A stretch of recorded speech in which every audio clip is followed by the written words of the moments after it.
एक IAS officer अपनी सहेली की शादी में जा रही थी।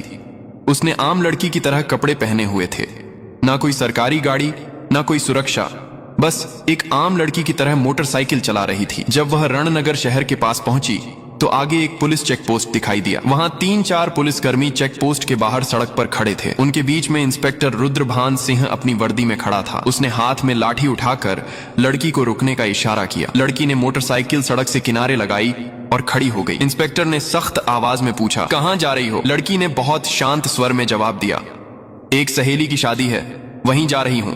इंस्पेक्टर रुद्रभान सिंह ने उसे सिर से पांव तक देखा। वो 28 साल की एक खूबसूरत महिला थी। नाम था प्रिया शर्मा। फिर वो हंसते हुए बोला, अच्छा, सहेली की शादी में खाना खाने जा रही हो, लेकिन हेलमेट क्या तुम्हारे बाप ने पहनना है? क्यों नहीं पहना? और ये बाइक भी बहुत तेज चला रही थी।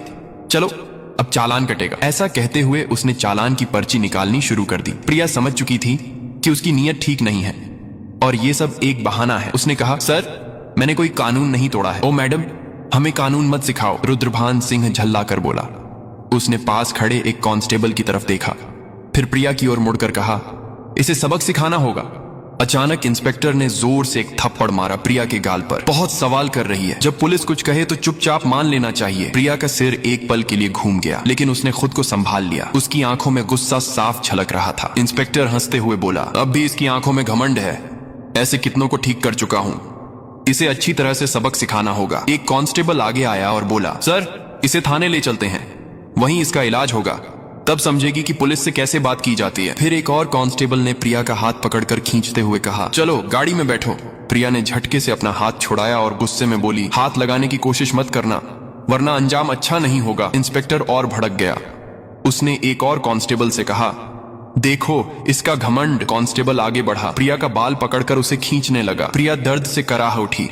फिर भी उसने अब तक अपनी असली पहचान नहीं बताई थी। वह देखना चाहती थी कि यह लोग कितनी नीचता तक जा सकते हैं। इसी बीच एक पुलिसकर्मी ने गुस्से में उसकी बाइक पर लाठी मार दी और ऊंची आवाज में बोला, बड़ी आई साधु बनने वाली, अब तुझे खिलौना बनाकर खेलेंगे। प्रिया अब अच्छे से समझ चुकी थी कि उसके साथ क्या होने वाला है और यह लोग कितना नीचे गिर सकते हैं। इंस्पेक्टर की आंखों में गुस्सा भरा था।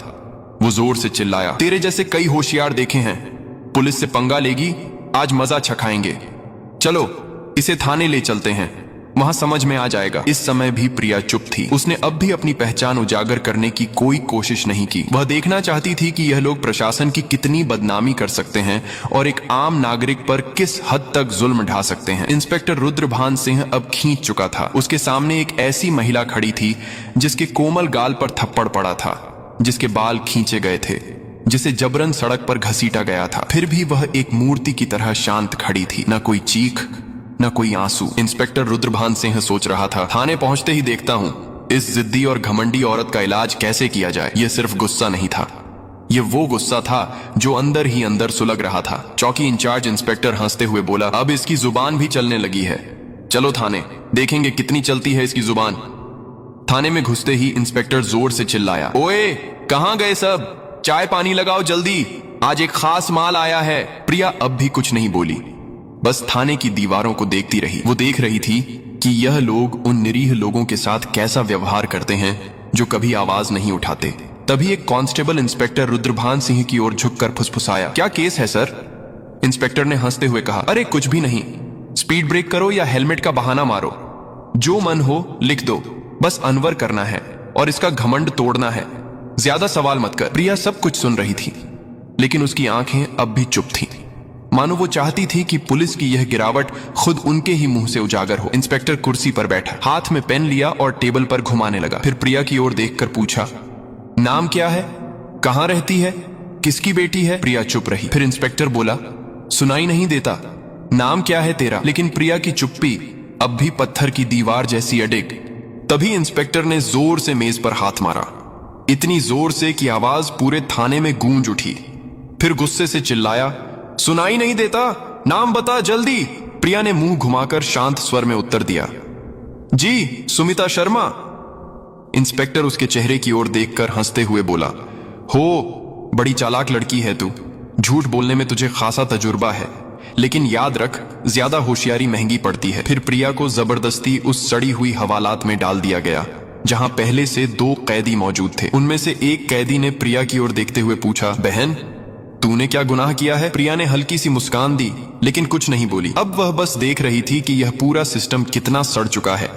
अगर एक आईएएस को बिना वजह अंदर किया जा सकता है तो आम आदमी की हालत तो सोच पाना भी मुश्किल है। अब वह उस कोठरी के कोने में बैठी थी, सब कुछ देख रही थी, सुन रही थी और हर एक हरकत को समझ रही थी। उधर इंस्पेक्टर रुद्रभान सिंह एक झूठी रिपोर्ट बना रहा था। उसने आदेश दिया, इसके ऊपर चोरी और ब्लैकमेलिंग का केस ठोक दो, और फाइल पर हाथ मारते हुए बोला, चलो जल्दी। एक कांस्टेबल ने हिचकते हुए पूछा, लेकिन सर बिना सबूत?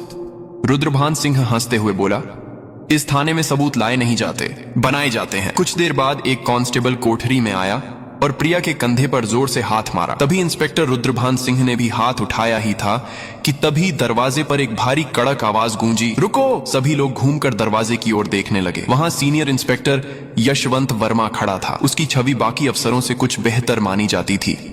वह अंदर झांका और महिला की हालत देखकर उसके माथे पर बल पड़ गया। उसने सख्त स्वर में पूछा, यह सब क्या हो रहा है? रुद्रभान सिंह हंसते हुए बोला, कुछ नहीं सर, एक सड़क की औरत ज्यादा अकड़ दिखा रही थी, सबक सिखा रहा हूं। यशवंत ने प्रिया को ध्यान से देखा। उसका व्यवहार किसी आम महिला जैसा नहीं लग रहा था। उसने पूछा, इसका अपराध क्या है? रुद्रभान सिंह थोड़ा घबरा गया और बोला, अब सर चेकिंग में बदतमीजी कर रही थी। अब यशवंत को शक होने लगा। उसने प्रिया से सीधे पूछा, तुम्हारा नाम क्या है? प्रिया फिर भी चुप रही। रुद्रभान सिंह हंसते हुए बोला, देखिए सर, नाम भी नहीं बता रही है। अब यशवंत पूरी तरह सतर्क हो गया। उसने सख्त आदेश दिया, इसे अलग कोठरी में रखो, अकेले। रुद्रभान सिंह चौंक गया। लेकिन सर, यशवंत ने कठोरता से कहा, मैं खुद इसके पास रहूंगा। उसके आदेश पर प्रिया को एक और अलग कोठरी में ले जाकर बंद किया गया। वह कोठरी पहले वाली से भी ज्यादा बदबूदार और अंधेरी थी।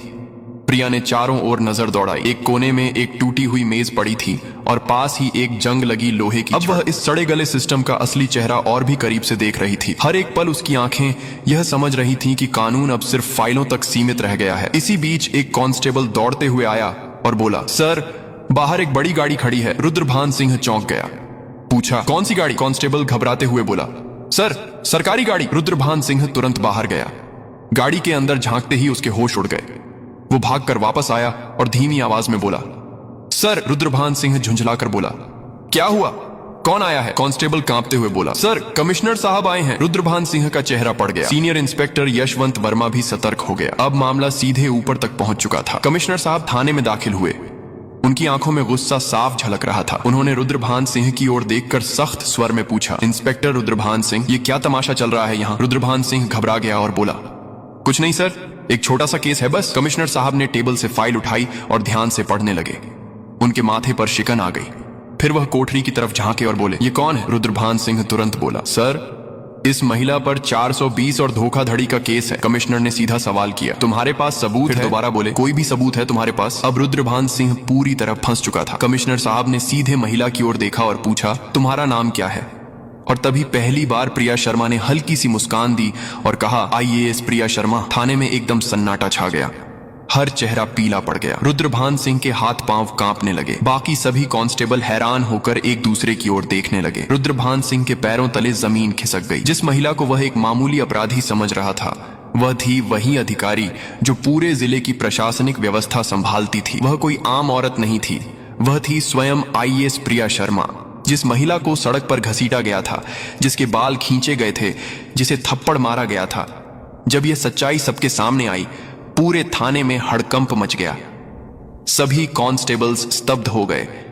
कमिश्नर साहब ने तेज गुस्से से भरी नजर से इंस्पेक्टर रुद्रभान सिंह की ओर देखा और गरजते हुए बोले, रुद्रभान सिंह, तुझमें इतनी हिम्मत आई कैसे कि तू एक सीनियर ऑफिसर पर झूठा आरोप लगाने की जरूरत कर बैठा? रुद्रभान सिंह कुछ बोलने की कोशिश कर ही रहा था कि तभी पास में खड़े सीनियर इंस्पेक्टर यशवंत वर्मा जोर से बोले, सर मैंने पहले ही कहा था कि यहाँ कुछ ना कुछ गड़बड़ है। अब रुद्रभान सिंह पूरी तरह अकेला पड़ चुका था। तभी पहली बार प्रिया शर्मा ने अपनी शांत लेकिन दृढ़ आवाज में सीधा फैसला सुना दिया, रुद्रभान सिंह, अब तेरी नौकरी गई, तेरा सस्पेंशन पक्का और तेरे खिलाफ अब केस भी चलेगा। ये सुनते ही रुद्रभान सिंह का चेहरा जैसे सफेद पड़ गया, सांस अटकने लगी। बाकी पुलिसकर्मी भी उससे नजरें चुराने लगे। यशवंत वर्मा ने तुरंत आदेश दिया, हवलदार साहब इसे पकड़ो। और लॉकअप में डालो। लेकिन तभी रुद्रभान सिंह ने अपनी जेब से एक मुड़ा हुआ कागज निकाला और मुस्कुराते हुए बोला, रुको मैडम, ये पहले देख लो, फिर जो करना हो कर लेना। उसने कागज आगे बढ़ाया। कमिश्नर और प्रिया दोनों की नजरें एक साथ उसकी ओर गई। रुद्रभान सिंह बोला, यह लो मेरा ट्रांसफर ऑर्डर।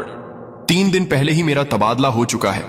अब चाहे तुम जितना भी गुस्सा करो, मुझे नौकरी से नहीं निकाल सकती। पूरे थाने में फिर एक बार सन्नाटा छा गया। प्रिया ने वो कागज हाथ में लिया और ध्यान से पढ़ा। कमिश्नर ने यशवंत वर्मा की ओर तीखी नजर डालते हुए कहा, जाओ देखो ये कागज असली है या सिर्फ दिखावा। यशवंत ने कंप्यूटर रिकॉर्ड खंगाला और फिर सिर उठाकर बोला, सर यह असली है, लेकिन अब तक इसने नए इंस्पेक्टर को चार्ज नहीं सौंपा है।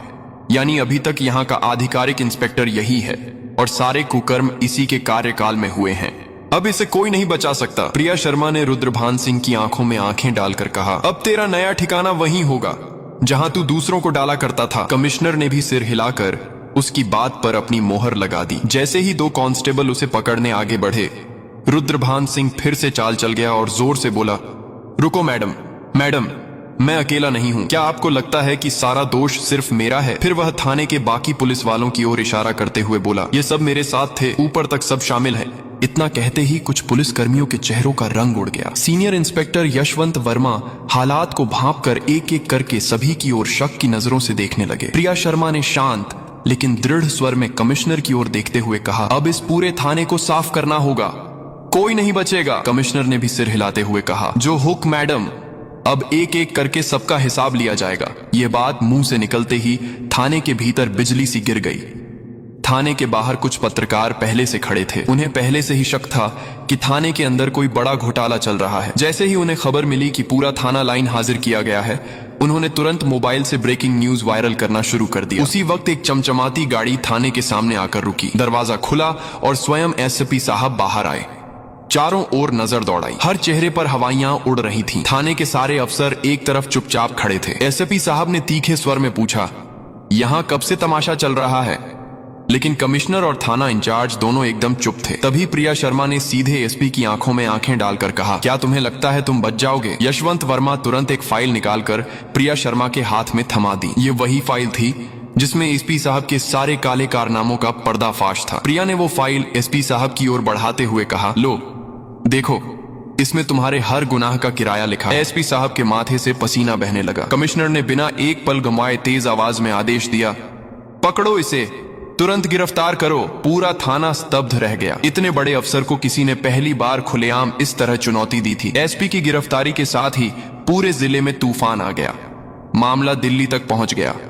मुख्यमंत्री तक खबर पहुंच चुकी थी और वहां से सीधे आदेश आया कि जिले में जितने भी अफसर मिलकर गड़बड़ कर रहे थे सबको गिरफ्तार करो। अगले 2 ही दिनों में पूरे जिले से 40 से ज्यादा पुलिस अफसर, 10 से ज्यादा बड़े अधिकारी और कुछ राजनीतिक नेता भी गिरफ्तार कर लिए गए। रणनगर जिले की हवा ही बदल गई। अब चारों तरफ सिर्फ एक ही नाम था, आईएएस प्रिया शर्मा। उनकी ईमानदारी और साहस की चर्चा हर जुबान पर थी। वह महिला जिसने पूरे सड़े गले सिस्टम को हिलाकर रख दिया था। अब प्रशासन में एक नई गति, एक नई सोच और सबसे अहम एक नया डर आ गया था। अब कोई भी यह नहीं कह सकता था मुझे कुछ नहीं होगा। प्रिया शर्मा का काम पूरा हो चुका था। उन्होंने साबित कर दिया था कि अगर मन साफ हो, नीयत सच्ची हो, तो पूरा देश भी सुधारा जा सकता है। अगर आपने वीडियो को यहां तक देखा है तो प्लीज एक लाइक जरूर करें और चैनल को सब्सक्राइब करके हमारा साथ दें।